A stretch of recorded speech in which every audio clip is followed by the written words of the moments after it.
बातों, दावों, धमकियों और बुलडोजर को छोड़कर अगर एक कत्ल की तफ्तीश और आरोपियों की गिरफ्तारी की बात करें तो उमेश पाल मर्डर केस में यूपी पुलिस के हाथ अब भी खाली है। सीसीटीवी कैमरे में कैद एक भी शूटर पुलिस के हाथ नहीं लगा है। कत्ल की वजह को लेकर भी पुलिस अंधेरे में है। यहां तक कि जिन 2 घरों पर बुलडोजर चलाए गए हैं उन्हें लेकर भी अब सवाल उठ रहे हैं।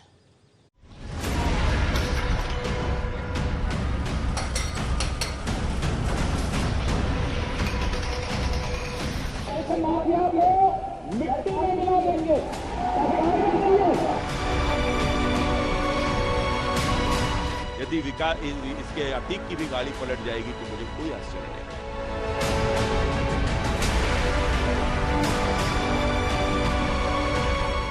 अगर पुलिस के गिरफ्त में आ जाएं तो बहुत हाय तौबा ना बचाएं ताकि ड्राइवर कहीं पर असंतुलित हो जाए और गाड़ी पलट जाए।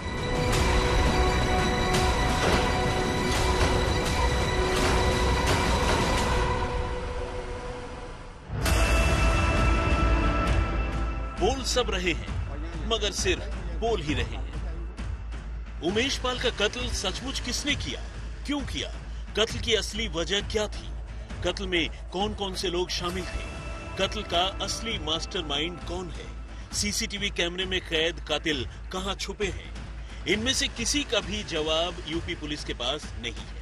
और तो और उमेश पाल के कत्ल के 7 दिन बाद भी यूपी पुलिस के पास इस बात का जवाब नहीं है कि सीसीटीवी कैमरे में कैद नीली जीन्स और काली कमीज पहने ये शख्स सचमुच अतीक अहमद का बेटा असद है भी या नहीं। इतनी सारी बातें बोलने वाली यूपी पुलिस इस बात पर न मालूम अब भी क्यों चुप्पी साधे है। हद तो ये है कि दिखावे के तौर पर जिन 2 घरों पर बुलडोजर चलाए गए उन दोनों घरों का भी सीधे सीधे न तो उमेश पाल के कत्ल से और न ही बाहुबली अतीक अहमद से कोई रिश्ता है। दोनों घरों के मालिक खामखा मालिक हैं। उमेश पाल की शूटआउट की अब तक की 4 अलग अलग सीसीटीवी तस्वीरें कैमरे में कैद हुई हैं। इन तस्वीरों को देखकर साफ है कि हमलावरों की तादाद 7 है। पर इन तस्वीरों के बाहर दूसरी कहानी यह है कि पुलिस इस शूटआउट के मास्टरमाइंड जिस वकील सदाकत को बता रही है वो कहीं इस कैमरे में नहीं है, लेकिन पहली गिरफ्तारी उसी की हुई। इस शूटआउट के बाद पिछले 7 दिनों में अब तक जो इकलौता एनकाउंटर हुआ है बकौल पुलिस वो अरबाज का हुआ है, जो शूटआउट में इस्तेमाल की गई क्रेटा कार को चला रहा था। अब इत्तेफाक की बात यह है कि किसी भी सीसीटीवी कैमरे में अरबाज कहीं कैद नहीं हुआ है, पर यूपी पुलिस का कहना है कि कार के अंदर अरबाज ही था। इनका रोल ये है कि जो आप लोगों ने देखा होगा सीसीटीवी फुटेज में, ये जब मेन ड्राइविंग सीट पे जो युक्त है फायरिंग करते हुए नीचे उतरा है तो उसके बाद एक व्यक्ति गाड़ी में बैठ के उस गाड़ी को चला के और उसको यू टर्न लेके आके दूसरी साइड में खड़ा किया है और यू टर्न लेके आके दूसरी साइड में खड़ा करके अपने सभी अपराधियों को बैठा के गया है। तो जो ड्राइवर गाड़ी को यू टर्न लेने में और लेके आगे जाके पलटने में था वो गाड़ी ड्राइव इसके केवल ड्राइविंग ये उसमें वेपन के साथ सभी टीम के साथ सम्मिलित था। तो सदाकत और अरबाज को हटा दें तो आगे की कहानी यह है कि तमाम बड़े बड़े दावों के बावजूद पिछले 7 दिनों से यूपी पुलिस के हाथ पूरी तरह से खाली है। अगर कायदे से देखा जाए तो उमेश पाल का कत्ल करने वाला एक भी शूटर अब तक पुलिस के हाथ नहीं लगा है। ऊपर से मजाक ये कि गाड़ी पलटने की बातें उसके लिए की जा रही हैं जो पहले से ही जेल के अंदर है, यानी अतीक अहमद। अब सवाल यह है कि क्या यूपी पुलिस भी नेताओं की तरह सिर्फ लफाजी से ही केस सुलझाया करेगी, बड़बोलेपन से ही बदमाशों को गिरफ्तार किया करेगी, या सचमुच कुछ काम भी करेगी? इस पूरे केस में सबसे बड़ा सवाल अब भी अपनी जगह पर खड़ा है कि आखिर उमेश पाल को क्यों मारा गया। प्रयागराज के बाहर इसे लेकर जो भी वजह बताई जा रही है, लेकिन अगर प्रयागराज के लोगों की बात करें तो उमेश पाल के कत्ल की वजह राजू पाल मर्डर केस में गवाह होना नहीं बल्कि विवादित जमीन के झगड़े का है। अब इस एफआईआर को देखिए, इसे प्रयागराज के ही धूमनगंज थाने में 24 अगस्त 2022 को दर्ज किया गया था। इस एफआईआर को लिखवाने वाले शख्स का नाम कृष्ण कुमार पाल धनगर है, जो उमेश पाल का नजदीकी बताया जाता है। जबकि एफआईआर के मजमून की बात करें तो ये कहता है कि बाहुबली अतीक अहमद के इशारे पर खालिद जफर मोहम्मद मुस्लिम, अबू साद के अलावा 6 और लोगों ने 11 फरवरी 2022 को उसके जमीन पर कब्जा करने की कोशिश की और खालिद ने ये कहकर पिस्टल सटाते हुए उसे धमकाया कि अगर वो इस जमीन की हिफाजत चाहता है तो उसे अतीक अहमद को 1 करोड़ रुपए देने होंगे। यानी इस एफआईआर से साफ है कि अतीक अहमद और उमेश पाल के बीच जमीन के टुकड़ों को लेकर तनातनी चल रही थी और ये मामला उसकी एक मिसाल भर है। जानकारों की माने तो उमेश पाल पहले भी जमीन के कारोबार से जुड़ा हुआ था और अतीक पर तो खैर जमीन के कब्जों के एक नहीं बल्कि कई मामले हैं। ऐसे में दोनों के बीच इस मसले पर भी खींचतान चलती रही। लेकिन क्या जमीन का यही झगड़ा उमेश पाल के कत्ल की वजह बन गया या फिर इसके पीछे कोई और साजिश है? पुलिस के पास फिलहाल इस सवाल का भी कोई साफ जवाब नहीं है। यूपी पुलिस ने उमेश पाल के कत्ल के पीछे बेशक उसका विधायक राजू पाल के कत्ल के मामले में गवाह होने को एक वजह बताई हो, मगर सच्चाई यही है कि उमेश पाल सीधे तौर पर उस मामले में गवाह था ही नहीं। इस मामले में अतीक की पत्नी शाइस्ता परवीन ने यूपी के सीएम योगी आदित्यनाथ को जो पत्र लिखा है उसमें भी उसने इस बात का जिक्र किया है। ऐसे में उमेश पाल के कत्ल के इस मोटिव पर भी सवाल उठता है। अगर एक बार को ये मान भी लिया जाए कि उमेश पाल राजू पाल के कत्ल के मामले में एक गवाह था, तो भी ये मामला इतना पुराना है कि अब उस केस में सारे लोगों की गवाहियां भी पूरी हो चुकी हैं। ऐसे में अब अतीक का इतने साल बाद उमेश पाल का कत्ल करने वाली बात भी समझ में नहीं आती है। दूसरी तरफ कैमरे में दिखाई दे रहे शूटर अब भी पुलिस की गिरफ्त से दूर हैं। साजिश की तह तक पुलिस पहुंची नहीं है, लेकिन फैशन के तौर पर पहले ही बुलडोजर निकाल दिया।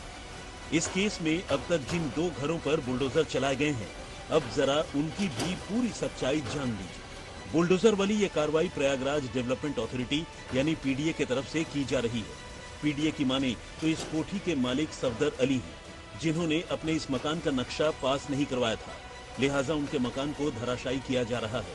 पीडीए का कहना है कि इस सिलसिले में मकान मालिक को कई बार नोटिस दिया जा चुका है और आखिरी नोटिस अब से चंद रोज पहले यानी 28 फरवरी को दिया गया था, जबकि पीड़ित परिवार का कहना है कि उन्हें इस सिलसिले में अब तक कोई नोटिस मिला ही नहीं।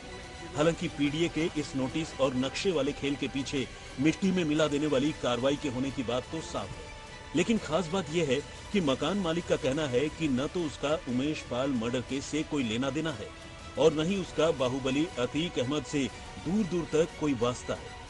बुलडोजर का निशाना बने परिवार की SSA गन हाउस के नाम से प्रयागराज में ही एक दुकान है और इस परिवार की माने तो ये कोठी उन्होंने किसी ज्यादती से नहीं बल्कि अपनी मेहनत की कमाई से बनाई थी। यहाँ पे कौन रहता है?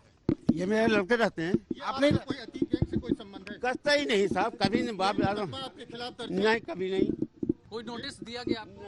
पुलिस तो आपको नोटिस दिखा रही है कि पहले भी आपको नोटिस दिया गया? मिली नहीं है। नहीं साहब, हमको नहीं मिली। हमारा बंदूक की दुकान है सर, जनसंगठन चौराहे पे। कभी नहीं। तो ये रजिस्टर उठा के देख इस कार्रवाई को कैसे देख सर, ये किसी ने गलत शिकायत करके करवाया है। नहीं, आप पर आरोप है कि आप अतीक अहमद गैंग को सप्लाई कभी नहीं। अगर एक रजिस्टर दिखा रहे हैं, अगर एक निकल जाएगा तो हम अपनी जबान कटवा देंगे। नहीं, जो शस्त्र की दुकान है आपकी, क्या आप सप्लाई करने की बात आ रही है? एक भी निकाल देंगे तो जो कहेंगे हम कटवा देंगे जबान अपनी, अगर एक दिखा देंगे। कहा जा रहा है उमेश पाल में जो लड़कों ने गोली चलाई, वो गोली आपके हाथ से नहीं। कभी बंदूक आपने कराई थी? नहीं। बंदूक की दुकान हमारी जानसंगंज चौराहे पे। किस नाम से है? SS gun house. अच्छा, ये बताया जा रहा है कि ये अतीक अहमद से कनेक्शन है, क्या कुछ ऐसा आपके पिता या आपके भाइयों में कुछ ऐसा कभी हुआ है? अब मैं बता रहा हूँ कि कुछ ऐसा कनेक्शन नहीं है। 2012 में खरीदा गया था इसको। ये कभी नोटिस दिया गया? नहीं भाई, कोई आप लोगों को प्रयागराज विकास प्राधिकरण ने नोटिस? नहीं, कभी नहीं। उमेश पाल हत्याकांड में जो शूटर्स थे उनको जो कारतूस थे वो कारतूस सप्लाई हुई थी। आप मीडिया के आदमी हैं, आप चलें कैमरा लेके, स्वयं पूरा जितने लोग यहाँ खड़े हैं पुलिस वालों को लेके, सारे मीडिया कर्मी को ले चलिए, रजिस्टर खोल के देख लीजिए मेरा। मैं दुकान के अंदर नहीं जाऊंगा, एक एक पेज पलट के देखिए। अगर आप निकाल देंगे, आप जो कहेंगे वो मानूंगा। ये मुझे हम लोग को फर्जी फंसाया जा रहा है मेरे भाई। मेरे दुकान में CCTV कैमरा लगा है, उसकी फोटोज चेक कर लिए, कौन आया मेरी दुकान पे। अगर उन लोगों में से कोई आया तो आप हमें बताइए। अब पीडीए की इस बुलडोजर वाली कार्रवाई पर इलाके के पार्षद को भी सुनिए। इन पार्षद साहब का ताल्लुक भी बीजेपी से ही है और पार्षद साहब खुद खुलेआम ये कह रहे हैं कि सफदर अली और उनके बेटों का दूर दूर तक उनकी जानकारी में कोई भी आपराधिक रिकॉर्ड नहीं है। और न ही इनका अतीक अहमद से कोई लेना देना है। और जब से हम जानते हैं, हमको आए हुए राजरूप में 37-38 साल हो गए। इनको भी काफी दिनों से परिचय है। पिछले 5 साल से हम पार्षद भी हैं। इनके हर मौके पर त्योहार में आना जाना भी है। और हम ही नहीं, हमारे आसपास के जितने भी हिंदू लोग हैं, आसपास हिंदू ही हैं ज्यादा, तो आमने सामने कभी भी कोई ऐसा तो मैंने नहीं देखा है कि गलत गतिविधियों में शामिल हो, ये हो या आना जाना हो। इसलिए हम कहते हैं कि ऐसा हम लोगों ने नहीं देखा है। व्यवहार कुशल आदमी है और पूरे परिवार के लोग अच्छे हैं। हर मौकों पर आना जाना है, तो इसलिए हम नहीं कहेंगे कि ये किसी तरह से। अब ये प्रशासन का विषय है कि कैसे जांच में आया नाम इनका। ऐसे में सवाल उठता है कि अगर ये नक्शा पास न होने पर की गई एक सामान्य कार्रवाई है, तो फिर इसकी याद पीडीए को ऐन उसी वक्त क्यों आई जब उमेश पाल हत्याकांड के बाद मुख्यमंत्री योगी आदित्यनाथ ने माफियाओं को मिट्टी में मिला देने की बात कही। अगर इस मामले का उमेश पाल हत्याकांड से कोई वास्ता नहीं है, तो फिर सफदर अली को अतीक का नजदीकी क्यों बताया जा रहा है? अब बुलडोजर वाली इस कार्रवाई से ठीक 24 घंटे पहले यानी बुधवार को हुई बुलडोजर वाली ये पहली कार्रवाई देखी। पीडीए ने इस कोठी को भी नाजायज तरीके से बनाए जाने की बात कही, लेकिन साथ ही ये भी बताया गया कि इस कोठी का मालिक जफर अहमद अतीक अहमद का खासम खास है और इसीलिए उसके खिलाफ ये कार्रवाई की। हालांकि जफर की ओर से बताया गया कि उसके मकान को अतीक अहमद की पत्नी शाइस्ता ने किराए पर जरूर लिया था, लेकिन न तो उसका अतीक से सीधे तौर पर कोई लेना देना है और न ही उमेश पाल के कत्ल से। ऐसे में उसके खिलाफ हुई ये कार्रवाई समझ से परे है। पत्रकार जफर अहमद खुद तो सामने नहीं आया, लेकिन अतीक और शाइस्ता के वकील ने इस कार्रवाई को भी गलत बताया। लेकिन मकान श्री जफर अहमद आगा साहब का है जो है, और ये मकान बेनामी बताकर जो है श्री जफर अहमद खां को बिना नोटिस दिए एडीए इस मकान को गलत तरीके से, अवैध तरीके से ध्वस्त कर रहा है। श्री जफर अहमद खां को कोई नोटिस नहीं दी गई ध्वस्तीकरण की, उनको पता भी नहीं चला। उनको न्यूज़ के जरिए से पता चल रहा है कि उनका मकान गिराया जा रहा है। इस मकान में श्रीमती शाइस्ता परवीन उनका परिवार सिर्फ किराए पर रह रहा था, किराएदार था। ये उनका मकान नहीं था। ये श्री जफर अहमद खां के स्वार्जित आय से जो है ईमानदारी से कमाई हुई संपत्ति से बनाया हुआ मकान था, जिसमें पीडीए ने उनको ना तो नोटिस दिया, ना ही मौका दिया अपना पक्ष रखने के लिए, और बेनामी संपत्ति बताकर इसको गिरा दिया है। ये बहुत ही जो है गलत काम किया है पीडीए ने। इसके खिलाफ जो है हम हाई कोर्ट, सुप्रीम कोर्ट, हर जगह जाएंगे। प्रयागराज की सड़कों पर उमेश पाल के कत्ल की इस वारदात को अब करीब हफ्ते भर का वक्त पूरा हो चुका है, मगर सच्चाई यही है कि तफ्तीश के नाम पर उत्तर प्रदेश पुलिस के हाथ खाली है। ले देकर पुलिस ने इस मामले में सदाकत नाम के एक शख्स को गिरफ्तार किया है, जबकि अरबाज नाम के एक ऐसे गुर्गे को ढेर किया है जिसका ताल्लुक अतीक अहमद से बताया जाता है। लेकिन इन सब से अलग यूपी में बुलडोजर वाला इंसाफ पूरे शबाब पर है। मिट्टी में मिला देने का काम पूरे जोर शोर से चल रहा है। यूपी सरकार शुरू से ही माफियाओं के खिलाफ सख्ती की बात कहती रही है। ऐसे में अगर पुलिस की अब तक की थ्योरी पर यकीन करें, तो फिर सवाल उठता है कि अतीक और अशरफ के जिन गुंडों ने खुलेआम उमेश पाल की हत्या की, आखिर वो शासन प्रशासन की इतनी सख्ती के बावजूद उसी यूपी में कैसे छुट्टा घूम रहे थे। सूत्रों की माने तो ये सारे के सारे गैंगस्टर, शूटर, बमबाज यूपी में अब भी जमीन पर कब्जे, रंगदारी वसूली के काम में सक्रिय हैं। सवाल ये भी है कि अगर वाकई पुलिस सक्रिय है तो इन गुंडों का पौबारा कैसे मुमकिन है।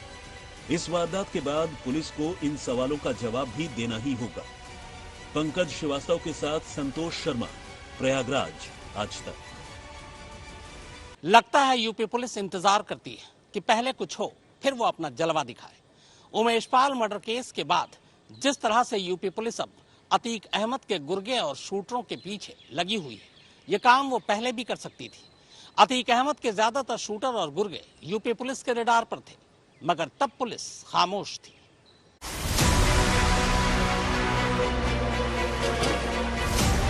मिट्टी में मिला देने वाले इंसाफ के तहत प्रयागराज पुलिस, जिला प्रशासन, पीडीए सभी ने मिलकर अतीक अहमद की 40 संपत्तियों की पहचान कर ली है।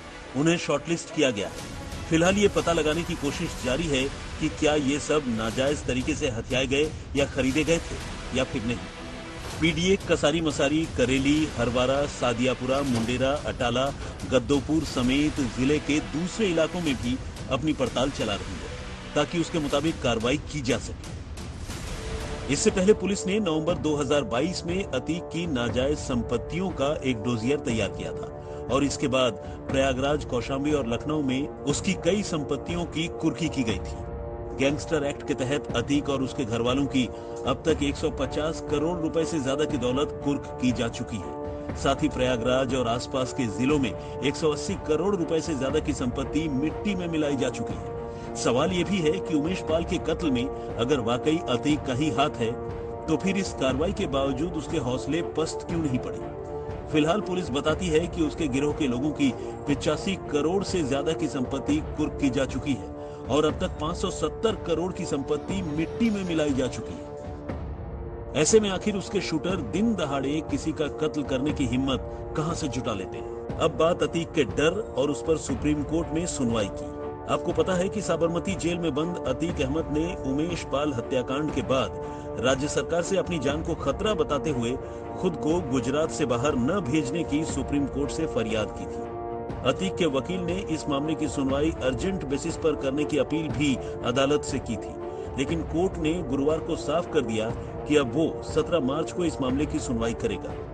अब देखना यह है कि उमेश पाल हत्याकांड में आखिर यूपी पुलिस अतीक अहमद से कब और कैसे पूछताछ करती है। दिल्ली से संजय शर्मा के साथ संतोष शर्मा, प्रयागराज, आज तक।